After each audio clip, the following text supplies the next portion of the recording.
இது யாருக்கு வாக்குத்தத்தம்? யோசுவா என்ன சொல்றாரு?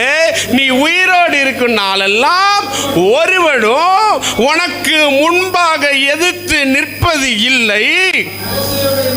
இதுதாங்க பெரிய பிராமிஸ். நான் எப்படி மோசே கூட இருந்தனோ அதே போலதான் அவன் கூட இருப்பேன்.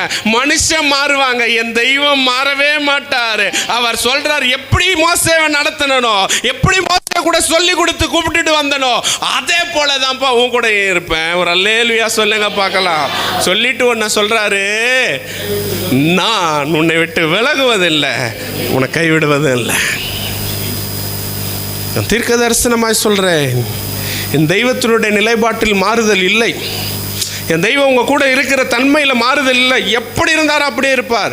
அப்படியே இருப்பார்ன்றதை விட அதை விட பயங்கரமா இருப்பார்.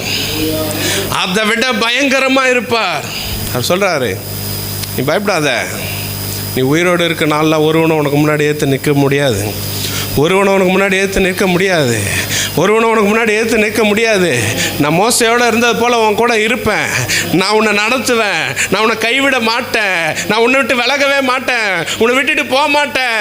இது எனக்கான பிரச்சனை. காரணம் என்னன்னா, மோசே எங்கேயோ ஆடு மேய்ச்சிட்டு இருந்தப்போ, ஏதோ ஒரு மில்லில் இருந்தப்போ கூப்பிட்டுட்டு வந்து என் ஜனங்களை மேய்னு சொன்னது அவருடைய வார்த்தை. இப்போ அவர் தோத்துட்டார்னா அவருக்கு அவமானம். அவர் சொல்றாரு, நான் எப்படி இருந்தனோ அப்படியே இருந்து அதை செஞ்சு முடிப்பேன். ஒரு அல்லேலூயா சொல்லுங்க பார்க்கலாம். மோசே யாருங்க அனுப்புனது? இஸ்ரவேலுக்கு, இஸ்ரவேல் ஜனங்களை விடுவிக்க கர்த்தர் தான் அனுப்புனாரு. எங்கேயோ ஆடு மேய்ச்சிட்டு இருந்த மோசேவை யார் கூப்பிட்டுட்டு வந்தாரு? இப்போ நட்டாத்துல விடுறவர் என் தெய்வம் கிடையவே கிடையாது. இது யோசுவாவின் காலம். ஜனங்கள் கீழ்ப்பணிந்து தான் ஆகணும். கானானை சுதந்தரிச்சு தான் ஆகணும்.